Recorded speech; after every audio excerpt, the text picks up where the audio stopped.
Alors, nous allons lire dans Lévitique chapitre 14 à partir du verset 33. Je crois que nous irons jusqu'au verset 45 pour cet après-midi. Alors, nous allons lire ensemble au rythme de la merveilleuse voix de ma très chère épouse, Pasteur Nadine. Amen. L'Éternel parla à Ensemble. Moïse.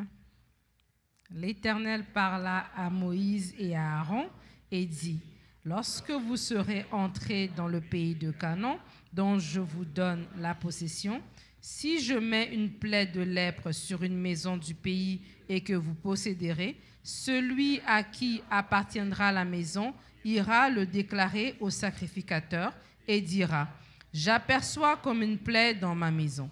Le sacrificateur, avant d'y entrer pour examiner la plaie, ordonnera qu'on vide la maison afin que tout ce qui est ne devienne pas impur. Après cela, le sacrificateur entrera pour examiner la maison. Le sacrificateur examinera la plaie. S'il voit qu'elle offre sur les murs de la maison des cavités verdâtres ou rougeâtres, paraissant plus enfoncées que le mur, il sortira de la maison et, quand il sera à la porte, il fera fermer la maison pour 7 jours. Le sacrificateur y retournera le 7e jour. S'il voit que la plaie s'est étendue sur les murs de la maison, il ordonnera qu'on ôte les pierres attaquées de la plaie et qu'on les jette hors de la ville dans un lieu impur. Il fera racler tout l'intérieur de la maison et l'on jettera hors de la ville dans un lieu impur la poussière qu'on aura raclée. On prendra d'autres pierres que l'on mettra à la place des premières, et l'on prendra d'autres mortiers pour récrépir la maison. Si la plaie revient et fait éruption dans la maison, après qu'on ait ôté les pierres raclées et récrépies de la maison, le sacrificateur y retournera. S'il voit que la plaie s'est étendue dans la maison, c'est une lèpre invétérée dans la maison, elle est impure. On abattra la maison, les pierres, le bois et tout le mortier de la maison, et l'on portera ces choses hors de la ville dans un lieu impur. Seigneur, je prie que tu nous parles, je prie que tu te révèles à nous. Ton peuple est venu pour t'écouter. Je crois que toute écriture est inspirée de toi. Alors, rejoins-nous dans nos réalités et révèle-toi à chacun dans le nom de Jésus. Amen. Avant de t'asseoir, j'aimerais que tu dises à 5 personnes, ta famille a de la valeur.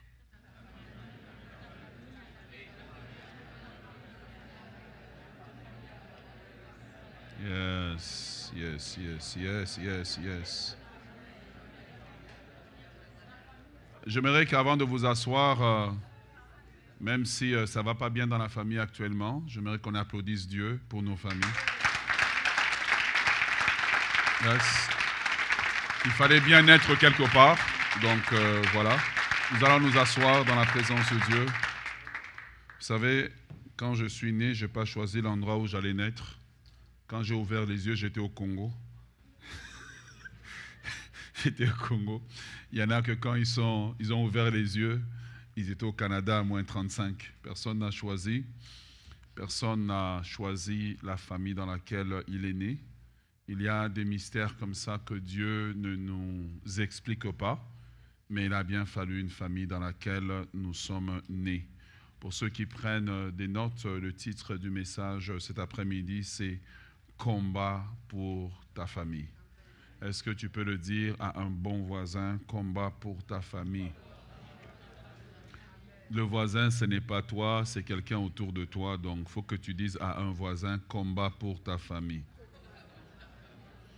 J'aimerais ce matin, alors que nous allons avoir plusieurs invités qui viendront dans le cadre du mois de la famille pour nous parler, mettre la table sur l'importance de nos familles. S'il y a une chose que Satan veut détruire, ce sont nos familles. Et ce qui est particulier dans la destruction de la famille, pour détruire une famille, Satan préfère utiliser les propres membres de cette famille.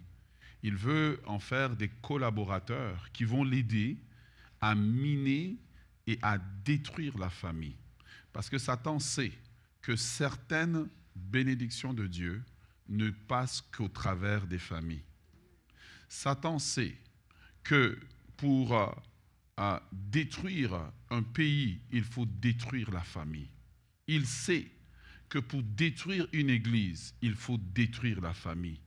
Il sait que pour détruire une communauté, il faut détruire la famille. Et parmi les grandes attaques que l'ennemi fait, c'est l'attaque sur la famille dans lesquelles on lui laisse quasiment les mains libres de faire ce qu'il veut. Il n'y a personne qui généralement sonne la sonnette d'alarme parce que lorsque nous avons des différends dans nos familles, nos émotions embarquent.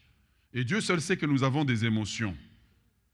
Nos émotions embarquent et nous perdons en fait le discernement de reconnaître que ce qui se passe ici, c'est une main invisible de l'ennemi qui essaye de nous dresser les uns contre les autres, qui essaye de détruire notre famille, de nous diviser, car Jean chapitre 10, le verset 10 nous dit que l'ennemi ne vient que pour égorger et détruire.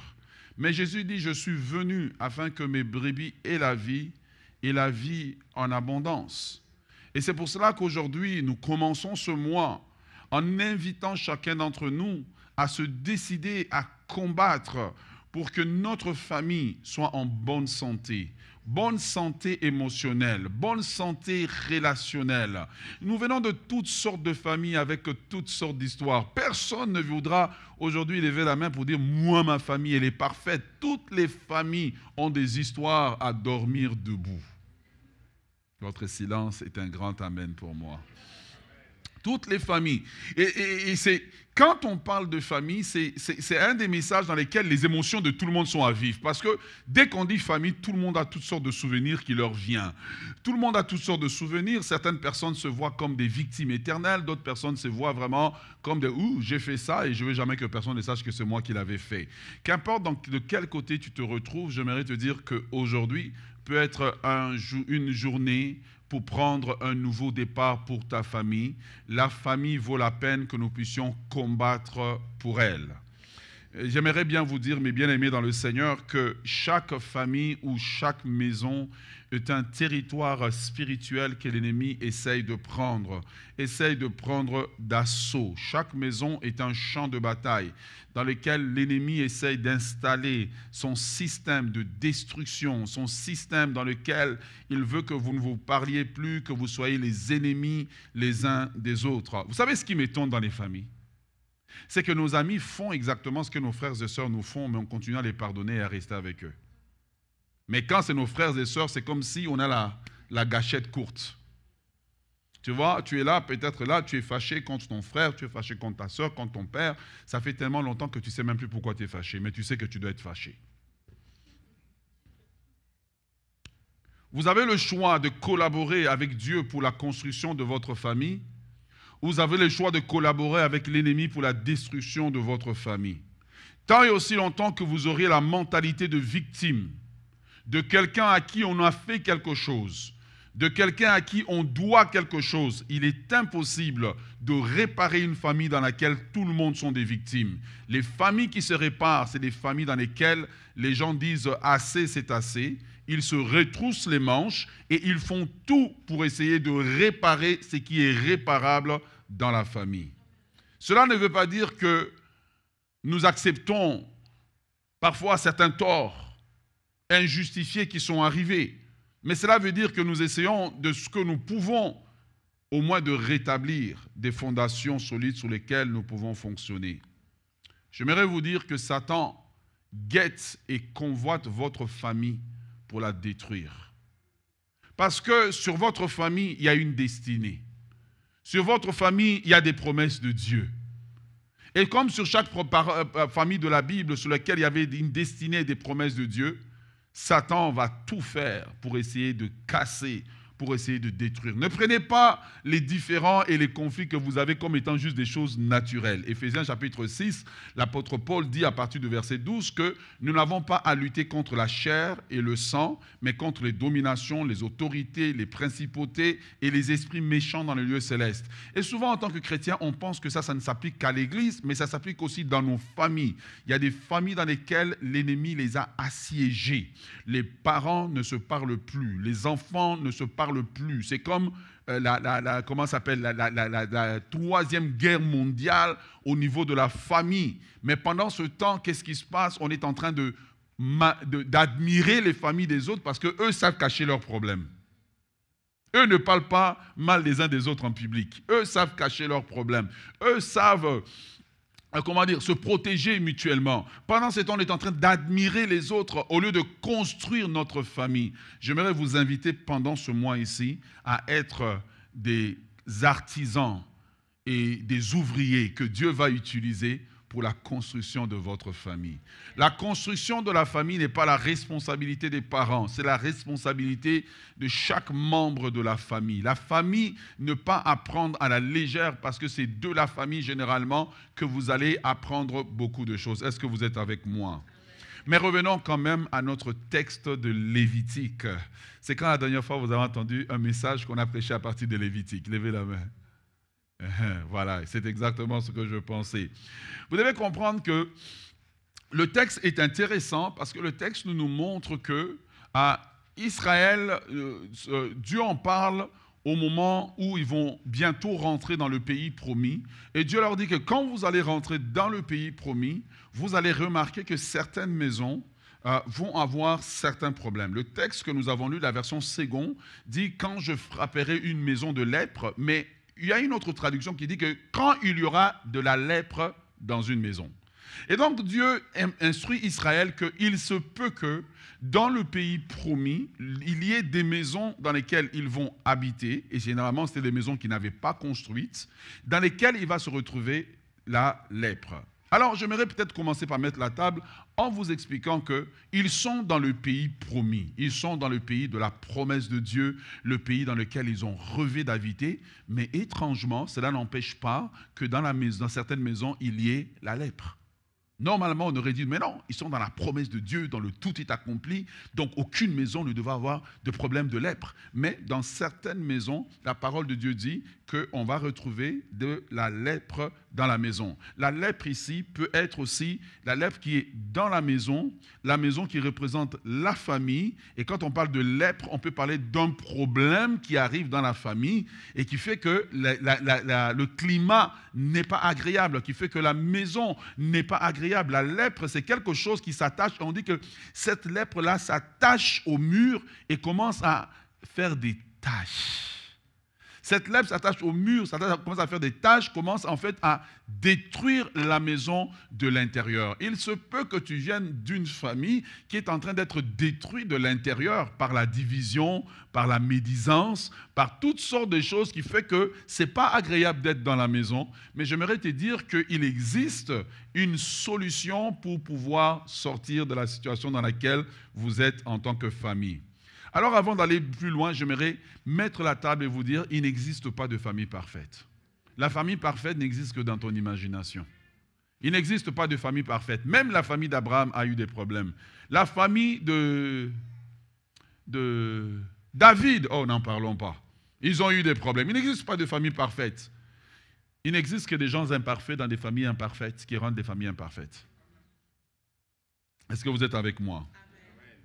Et donc, nous comprenons que nous pouvons avoir nos maisons, mais dans nos maisons, il existe des problèmes qui sont là. Mais d'où viennent justement ces problèmes?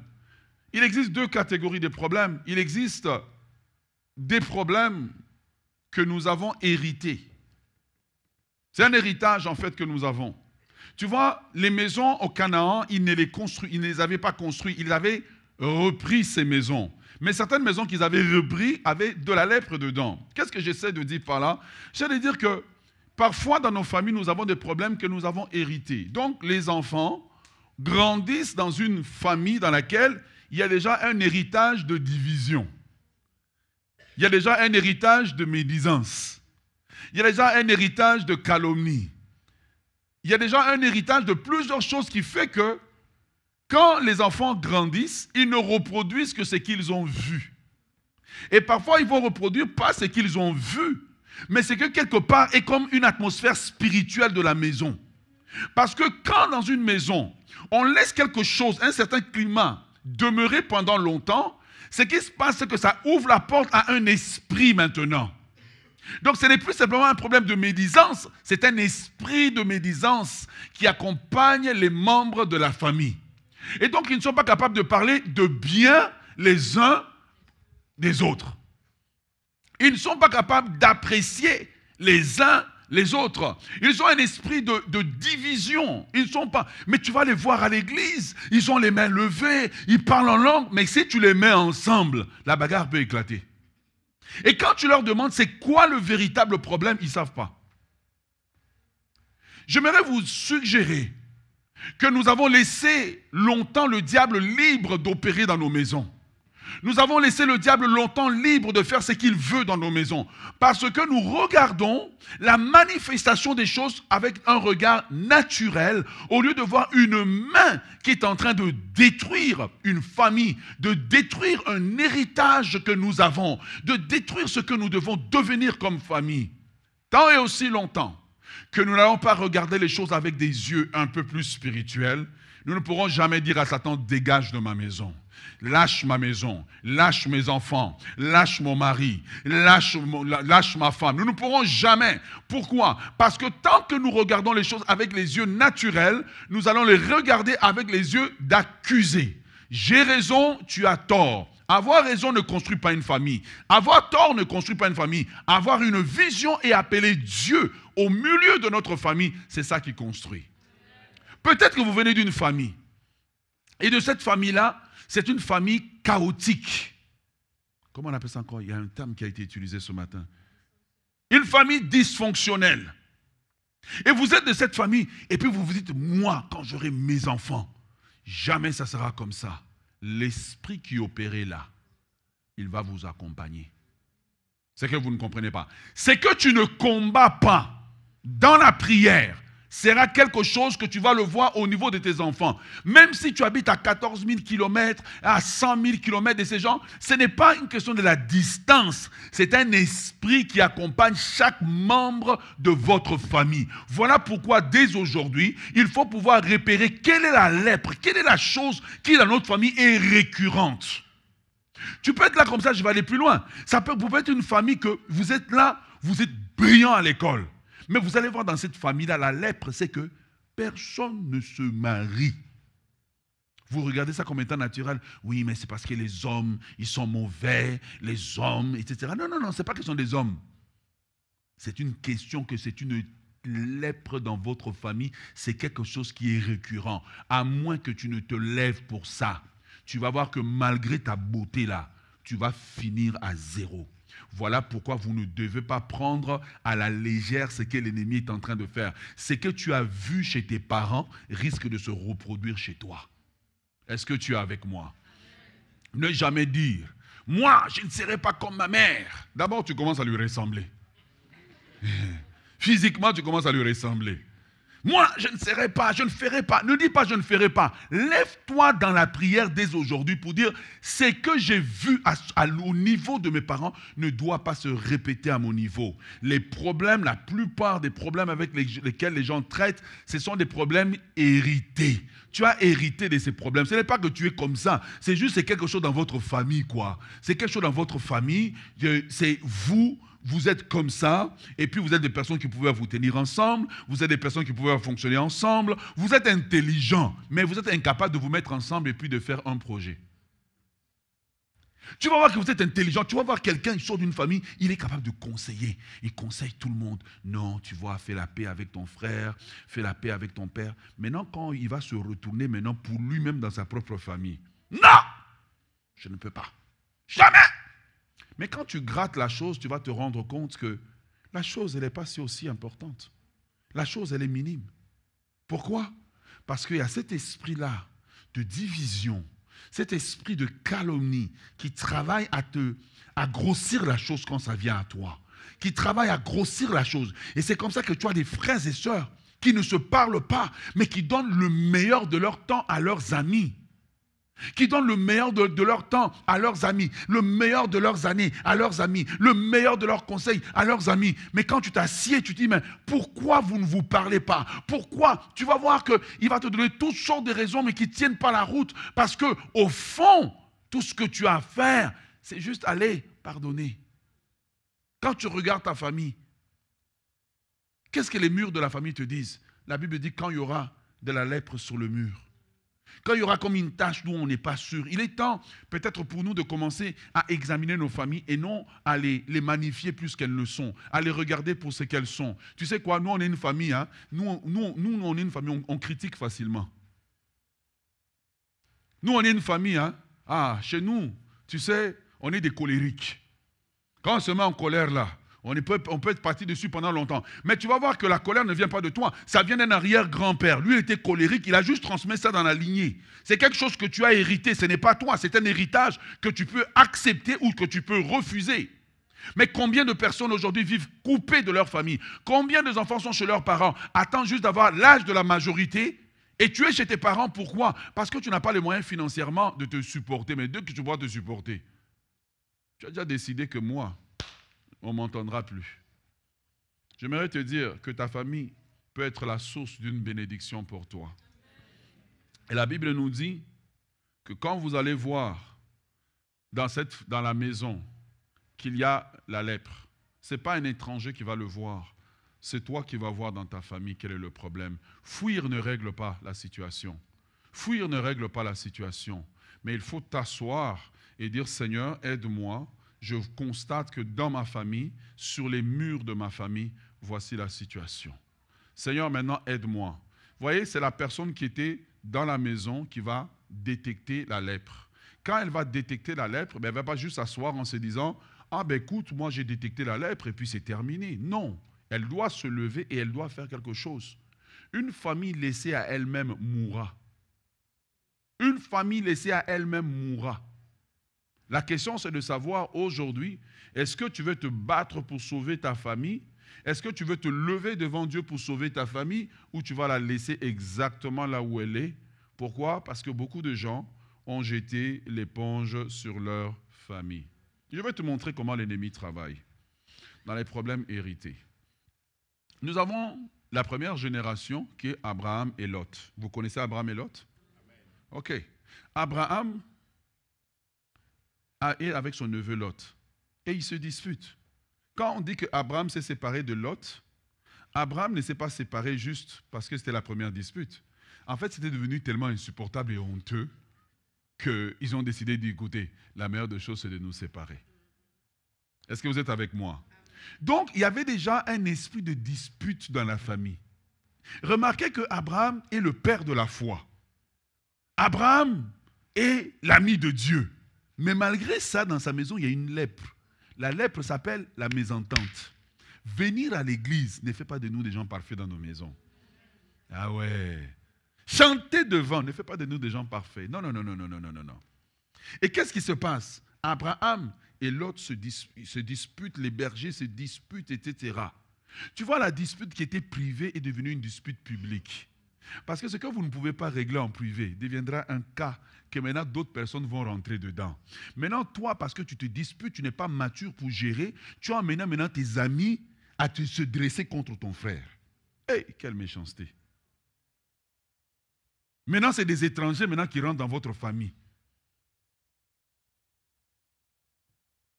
Abraham, sa génération passe. Le problème maintenant se transporte dans la deuxième génération. Ça touche maintenant Ismaël et Isaac. Ce que la première génération n'a pas réglé, la deuxième génération maintenant rentre dans des combats et ils ne comprennent pas pourquoi ils ne s'entendent pas. La problématique n'est pas qu'ils ont deux mères. La problématique, c'est un esprit qui travaille dans la lignée. Qu'est-ce qui travaille dans ta famille que tu es en train d'accepter? On arrive à la deuxième génération. On pense que le problème est fini. Non, ça va maintenant empirer. Parce que maintenant, on a Isaac et Ismaël. Troisième génération, c'est qui? C'est Jacob et Ésaü. Là, ça s'empire. Jacob, lui, ne supporte pas d'avoir Ésaü comme son aîné. Donc, la dispute de la première génération est arrivée maintenant à la troisième génération. Les enfants ne s'entendent pas, mais ils ne comprennent pas pourquoi. Ce qui était un événement est devenu un esprit. Quel est l'esprit qui gouverne votre famille? Vous avez la Bible en main. Je suis sûr que vous êtes baptisé du Saint-Esprit, vous êtes né de nouveau, mais vous n'avez jamais attaqué cet esprit-là pour en mettre fin. Et si vous ne faites pas attention, il va continuer et jusqu'au moment où il va détruire votre famille. Troisième génération, vous voyez le problème? Ok, allons à la quatrième génération maintenant. Là, l'esprit a plus la maturité. Il est maintenant à l'aise dans la famille. On arrive maintenant à la famille de Jacob. L'esprit qui a travaillé dans la génération d'Abraham est toujours dans la famille parce que personne ne l'a contesté. Ils ont contesté la stérilité, ils ont vaincu la stérilité. Mais au plus, ils se sont multipliés, l'esprit qui était silencieux continue à travailler. Regarde maintenant, Jacob a 12 enfants. Donc ça veut dire que l'esprit a maintenant plus de territoire pour opérer. Regarde ce qu'ils vont faire. Quand l'esprit devient à l'aise dans une famille, les frères se disputent d'abord entre eux. Ils sont tout le temps en train de se disputer. C'est des papas avec la barbe. C'est comme ça que tu vas croiser des hommes barbus. Ils ont des disputes comme s'ils avaient 15 ans. Tu dis, mais vous êtes des papas. Et puis tu peux les voir même replier les manches, commencer à se donner des coups de poing. Comme des enfants. Parce que c'est un esprit dans la famille. Il y a des esprits qui opèrent facilement dans nos familles et qui les détruisent. Parce que les familles sont remplies de gens qui essaient d'avoir raison au lieu d'essayer de sauver la famille. On arrive à la génération de Joseph et ses frères. Oh, eux là, ils étaient arrivés donc au doctorat. Donc ils ont pris leur propre frère. Non seulement ils le critiquaient, ils l'ont jeté dans un puits. Non seulement ils le jetaient dans un puits, ils disaient non, ça ne suffit pas.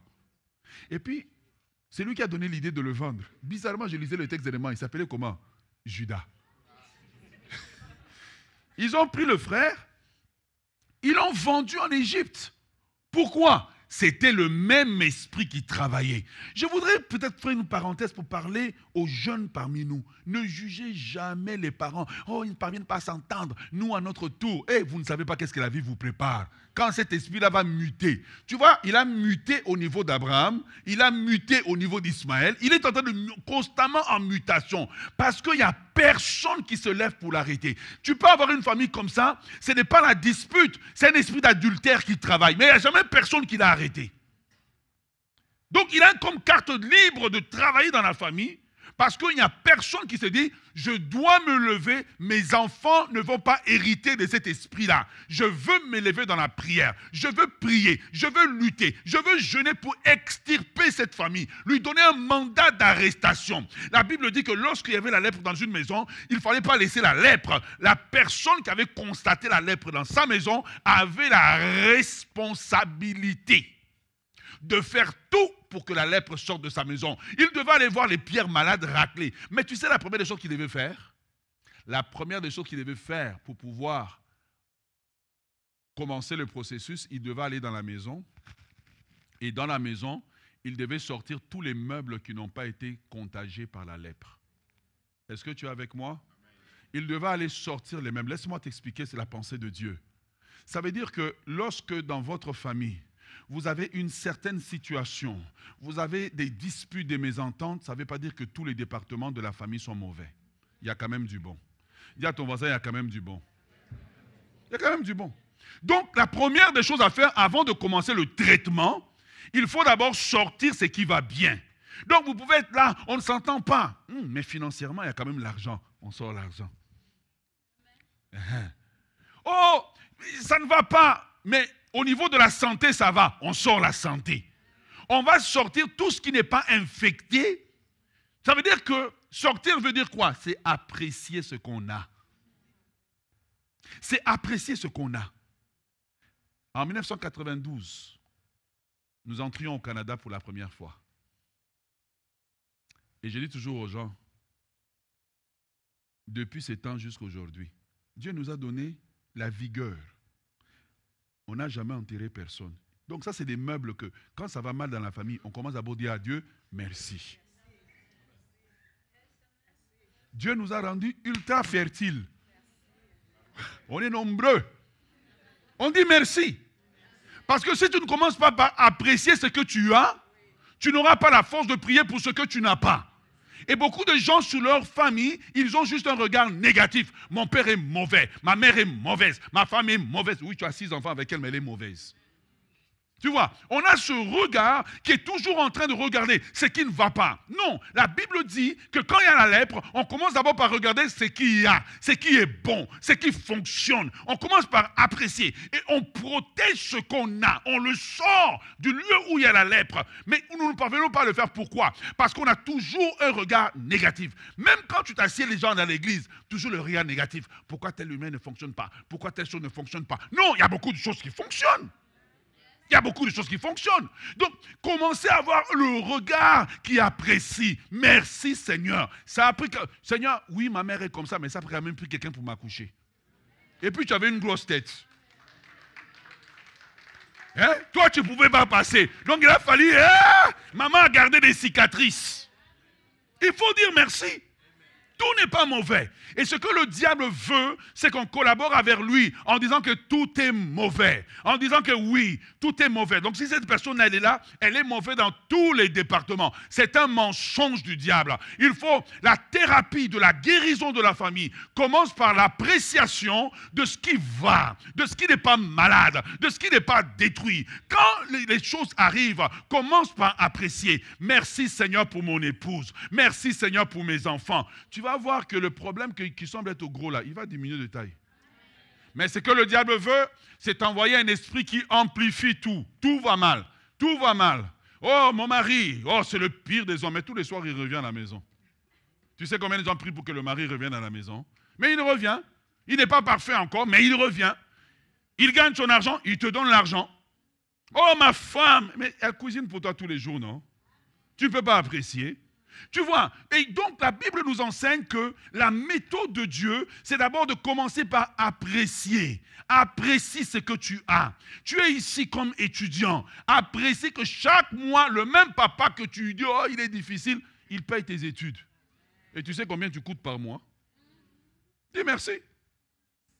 La Bible dit qu'on va sortir les meubles. On va sortir ce qui n'est pas contagieux. Ce que le diable veut, c'est ceci, que toi-même tu as dans ta maison et que tu prennes la lèpre. Et puis tu te balades. Tu mets sur la table. Tu mets sur les rideaux. Donc toi-même quoi? Toi-même tu vas maintenant faire le travail que le diable veut que tu puisses faire. Non, non, non, non, non, non, non, non, non, non. Dans le nom de Jésus, je prie que tu aies ce discernement de dire Seigneur, ouvre-moi les yeux pour vous montrer ce qui va bien, ce qui fonctionne bien et que je puisse protéger cela de la négativité, ce qui me permet maintenant de me retourner pour dire Satan, maintenant je vais m'occuper de toi. Maintenant, j'ai le temps de m'occuper de toi. Maintenant, j'ai le temps de m'occuper de ce qui ne marche pas. Mais si toi-même, tu es le collaborateur de Satan, toi-même, tu savez, les familles sont détruites par les propres membres de la famille. C'est ce qui m'étonne. C'est un mystère. Même quand on dit, c'est un ami, l'ami ne peut pas aller aussi loin si tu ne le laisses pas aller. Quand l'ami est rendu dans la famille, c'est parce que toi-même, tu as pris les choses de la famille, tu le lui as apportées. C'est toi qui l'as armé. Je voudrais vous inviter aujourd'hui à approcher votre famille avec un regard pour dire, cette semaine ici, est-ce qu'on peut peut-être essayer d'apprécier ce qu'il va? Est-ce qu'on peut commencer à apprécier? C'est une façon dont la Bible nous dit, la première des choses, c'est qu'on va sortir les meubles. Les meubles qui ne sont pas touchés. Les meubles qui ne sont pas... La lèpre, elle n'est pas partout. Le problème, il n'est pas partout. Quelque part, il y a des choses qui n'ont pas été touchées, on va les protéger. La deuxième étape maintenant, on va maintenant aller prendre maintenant, isoler le problème qui est là et essayer de le racler. Racler les murs pour essayer d'enlever ce qui est là. Racler veut dire maintenant, c'est la partie où je fais maintenant le travail. Je dis, je commence d'abord le travail dans la prière. Je commence à prier pour la situation. Et tu sais, quand tu vas commencer à prier pour ta famille, le diable va être choqué parce qu'il ne s'attend pas à ça. Quand tu commences à prier maintenant, pour ta famille, tu commences à prier pour tes enfants, tu commences à prier pour ta mère, tu commences à prier pour ton père.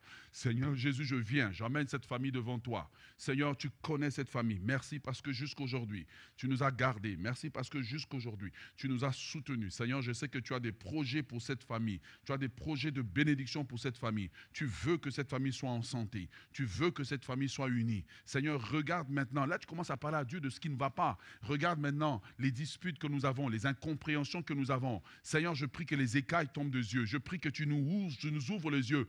Et tu seras étonné que, comment ça se fait que depuis longtemps, je n'ai pas prié pour ça? Comment ça se fait que je n'ai pas prié pour ça? Et c'est comme ça que Satan a les mains libres. Parce qu'au lieu que les gens se lèvent et se battent pour leur famille, les gens sont des hyper émotionnels. Tu vas voir quelqu'un avec un gros diplôme d'école, mais quand ça vient à la famille, c'est comme s'il a 5 ans maintenant. Il est hyper émotionnel dans tout. Seigneur, oh là là, c'est la fin du monde. Non, s'il te plaît, sors les meubles. 2, commence maintenant à gratter le mur. Commence à gratter pour savoir est-ce que c'est une vraie lèpre. Commence à gratter le mur pour enlever ce que l'ennemi est en train d'enfoncer pour que cela se propage dans toute la maison. Quelqu'un a besoin, pendant ce mois de la famille, de s'engager à prier pour sa famille, à prier pour ses enfants. Les enfants ont besoin de prier pour les parents. Les parents ont besoin de prier pour les enfants. De ne pas laisser à Satan les mains libres. Et je vous encourage, pendant que vous êtes en train de prier, prenez un moment dans votre prière, peut-être 15 minutes dans lesquelles tu pries et tu commences à lier tous les esprits qui travaillent dans la maison. Lis les esprits de mésentente, lis les esprits des incompréhensions, lis les esprits de médisance, lis les esprits qui sont en train de travailler. Tu n'as pas le droit de laisser Satan les mains libres dans ta maison, de faire ce qu'il veut. Tu vas voir que vous êtes tranquille dans la maison 2 jours, après ça, pendant 3 jours, vous avez une incompréhension que personne ne sait d'où ça vient. Et puis tu vas voir que tu n'as aucun système d'alarme spirituelle qui te dit mais ça c'est pas normal. Ça c'est pas normal. Et tu vas voir 2 personnes qui sont là dans la famille. Hein. Les 2 sont responsables à l'église. Les 2 parlent en langue. Quand ça éclate, il n'y a personne même qui dit arrêtons-nous un peu. Prions d'abord. Non! Tout le monde veut avoir raison. Tout le monde. Et puis tout le monde rentre dedans. Oui d'ailleurs, tu prêches devant. Regarde ce que tu fais ici. Personne ne se dit, reculons un peu. Allons d'abord dans la prière. Emmenons d'abord dans la prière. Seigneur, éclaire-nous. Cet esprit de médisance, de calomnie, de division ne veut pas que vous puissiez prier. Parce qu'il sait que quand vous allez commencer à prier, il n'aura plus de force. Il n'aura plus de force. Il n'y a aucune situation familiale qui résiste à la puissance de la prière. Il n'y a aucune situation. Laissez-moi vous donner cet exemple. Nous sommes dans la 4e génération, si je l'ai bien dit, 4e ou 5e. Les frères de Joseph l'ont vendu en Égypte. Et la famille de Joseph, elle est détruite parce qu'il y a un secret de famille où des frères se sont mis ensemble pour faire du mal à un autre et le papa a eu le cœur brisé. Et quand tu regardes sur papier, cette famille-là, elle est finie. Et pourtant, la famille va récupérer d'un choc terrible qui leur est arrivé, d'une lèpre qui était dans la famille depuis 4 générations. Ne prends pas à la légère les choses qui se passent dans ta famille. Et qu'est-ce qui se passe? Ils arrivent en Égypte et puis ils tombent sur le frère qu'eux avaient vendu. Supposons que le frère s'appelle toi. On parlera de toi. Ils vont sentir qu'il y a quelqu'un ici. Mais tu vois, le problème s'est résolu. Tu sais pourquoi? Ça a pris un homme qui a choisi de ne pas être dirigé par ses émotions. Ça a pris un homme qui a choisi de ne pas être dirigé. Et tu sais ce qui m'étonne dans cette réparation? C'est la victime qui initie le processus de réconciliation. C'est la victime. Ce n'est pas... Non, c'est celui qui a été agressé, mais qui est devenu mature pour ne pas laisser les émotions prendre le dessus. Il est devenu celui qui a initié le processus de guérison, le processus de réparation. C'est lui qui a initié cela. Pour nous dire que dans toute famille, il y a toutes sortes de choses qui arrivent. Personne n'est parfait. Même toi qui te plains que tu es la victime, tu n'es pas parfait. Mais quelqu'un doit initier le processus. Et la parole de Dieu nous dit dans 2 Corinthiens que Christ nous a donné le ministère de la réconciliation. Ce ministère de la réconciliation, ce n'est pas simplement pour que les païens viennent à la foi. Ce ministère de la réconciliation, c'est aussi ce que nous pouvons faire dans notre famille. Au lieu d'attiser le conflit, je peux, comment on dit, deflect, désamorcer. La parole de Dieu nous dit, chasse le moqueur et la querelle s'arrêtera. Ça prend des gens qui désamorcent. Ça prend des gens. Tu es là, comme tu es, tu sembles fort, tu sembles ici. Mais ton frère te manque, ta soeur te manque. Dis la vérité, regarde au fond de toi. Non, il manque. Oui, il te manque. Ouais, il te manque. Tu vois, tu fais le dur, mais ça te manque. Quand c'est ton anniversaire, tu ne le vois pas, ça te fait quelque chose. Ce n'est pas que si nous avons été victimes ou si nous avions raison, mais c'est se dire d'être un instrument entre les mains de Dieu. Et on voit un Joseph qui le fait avec un cœur plein de douleur, de larmes, que vous m'avez vendu. Il dit, je suis Joseph, que vous avez votre frère. Regardez la phrase.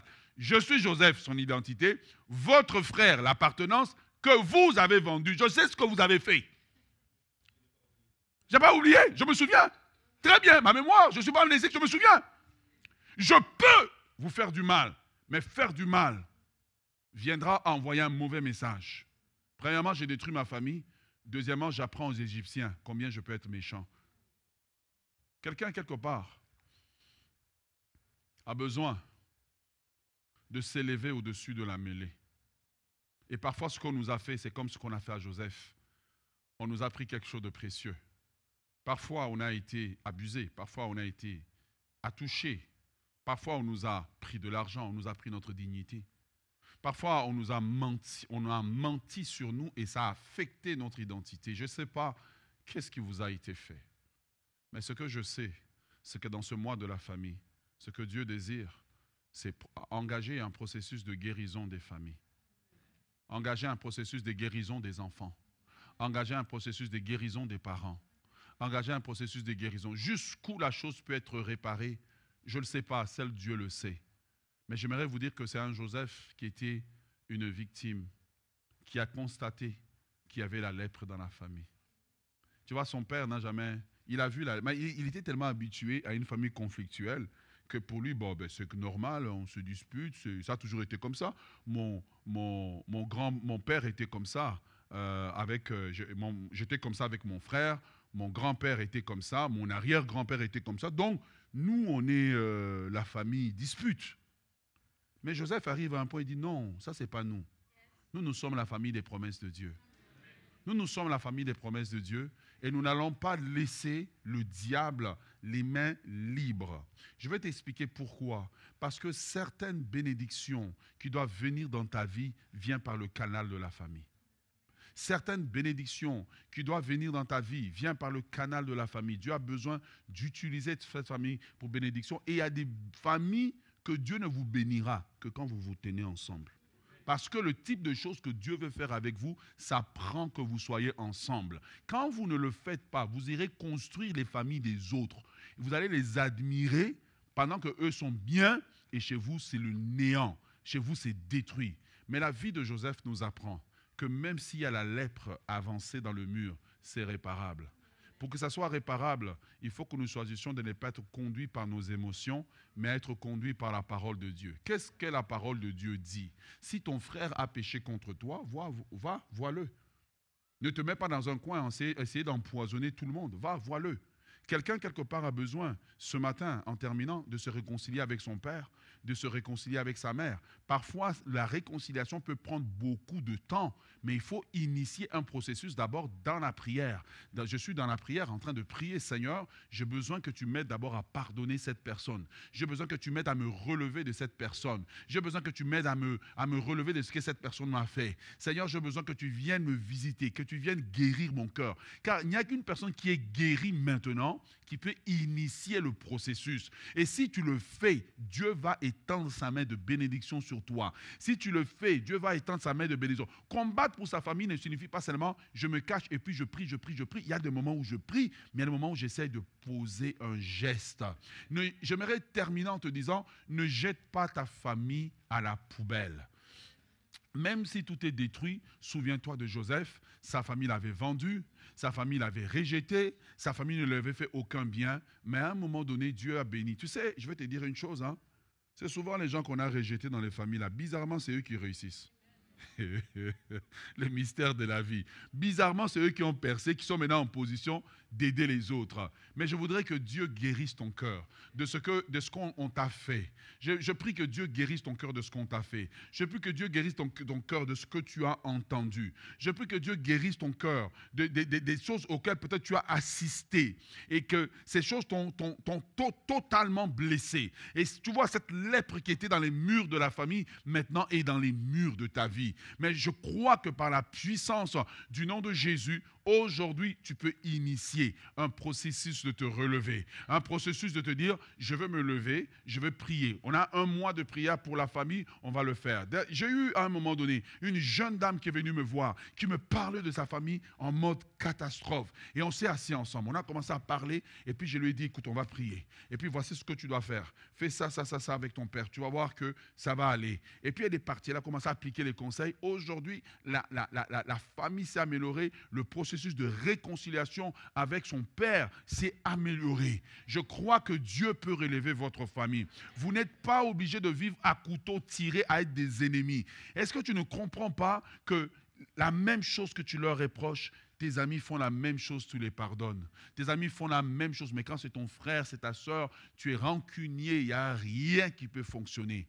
À force de vouloir tout le temps avoir raison, on finit par ne pas voir la main de l'ennemi. Je termine en vous montrant ceci. Abraham et Lot, première génération. Deuxième génération, Isaac et troisième génération, Jacob et Ésaü, quatrième génération, les enfants de Jacob. Tu vois, quand tu lis ta parole, tu as l'impression que c'est comme anodin comme ça. Quand on nous parle souvent d'Abraham, on va dire oui, Abraham avait un problème de stérilité, et puis voilà, c'est vrai, mais il y a un problème dans la famille, des disputes constantes qui sont là, de mésententes. Si vous ne prenez pas votre famille au sérieux, le diable viendra, il va détruire votre famille, il va vous voler votre famille. Vous allez vous apercevoir à la fin, quelqu'un qui n'a pas de famille, c'est comme quelqu'un qui n'a pas d'identité. Tu iras aux anniversaires des autres. Et quand on viendra chez toi, tu seras tout seul. Les jours où tu vas te marier, tu vas entrer ici tout seul. Je prie que Dieu guérisse nos cœurs. Que Dieu guérisse nos cœurs de diaboliser nos familles. Que Dieu nous aide. Je ne sais pas ce que tu as vécu, mais je prie qu'il y ait un processus de guérison dans ton cœur. Quand je t'ouvre mon cœur, je te vois, Seigneur, quand je t'ouvre mon cœur, je t'entends me parler. Levons-nous dans la présence de Dieu. Et ta voix dans mon cœur, toujours demeure, et ta vie à chaque heure. Lève tes mains devant Dieu. Coule comme un torrent. Si je me tais, oh j'attendrai à écouter la voix du bon berger. Quand je l'entends, oh je comprends qu'il a payé. Bats-toi pour ta famille. Pour ma liberté. Et quand je t'ouvre mon cœur, je te vois, Seigneur. Quand je t'ouvre mon cœur, je t'entends me parler. Et ta loi dans mon cœur, toujours demeure. Ta vie à chaque heure coule comme un torrent. J'aimerais que tu commences à prier après un tel message. Peut-être que tu as été dérangé, mais c'est pour te guérir. Je vous prie de remercier le Seigneur pour ce message et demande au Seigneur de guérir ton cœur. Oh, alléluia.